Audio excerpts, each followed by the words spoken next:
Bismillahirrahmanirrahim. Assalamualaikum warahmatullahi wabarakatuh, and a very good day, ladies and gentlemen. My name is Rizal Zamani Idris, and the topic of our paper is the contemporary observations of para-diplomacy, the case of Sabah-Australia connection.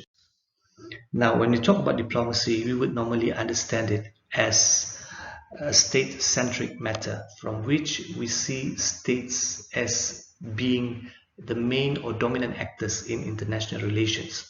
However, this belief has been challenged since the end of the Cold War in 1991. The forces of globalization, for example, has made interactions between nations to be multifaceted, and as such, para-diplomacy appears to be an important instrument or means in expanding ties between countries. And of course, Malaysia and Australia are no exceptions. These are the definitions that we cited from two renowned scholars of para-diplomacy. First is from Kuznetsov, 2015. He defines para-diplomacy as the involvement of the constituent units or regions of multinational states in international affairs, while Liu and Song, 2020, define para-diplomacy as the conduct of external engagements across socio-economic, security, and energy fields by subnational, provincial governments in both federal and unitary systems. In short, we can understand para-diplomacy is the parallel diplomacy conducted by subnational or sub-state actors. These are the list of past studies being conducted by scholars of para-diplomacy, and from the review of the literature that we have done, we conclude that there has been a dearth of research on para-diplomacy, from which we believe our research could contribute in one way or another to the literature of para-diplomacy. The central arguments of our paper is that para-diplomacy plays a significant role in strengthening ties between nations. As in the case of Sabah and Australia, interactions between the actors, state and non-state, contribute tremendously to the economic, social, and political imperatives. Having said that, it is that such connections have indirectly promoted the advancement of Malaysia-Australia bilateral relations. These are the initial findings of our research. First is historical connections.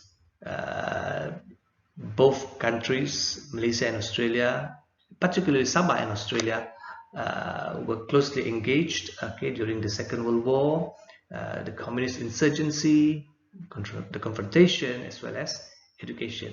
And these experiences have contributed greatly to the strengthening of engagements between these two entities, Sabah and Australia.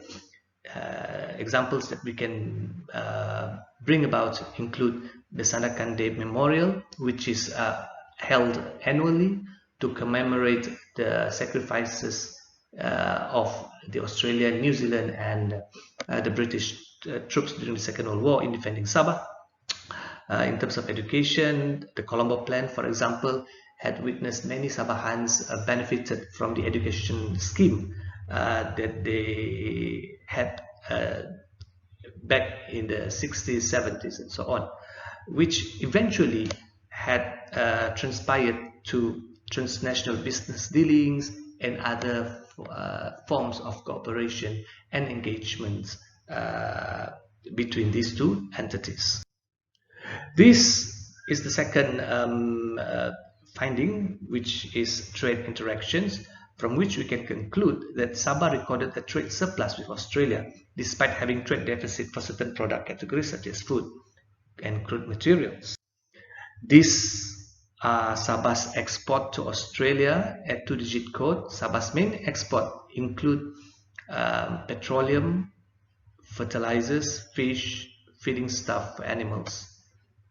While Sabah's import from Australia at 2-digit code include cereal and cereal preparations, meat and meat preparations, crude fertilizers, vegetables, and dairy products.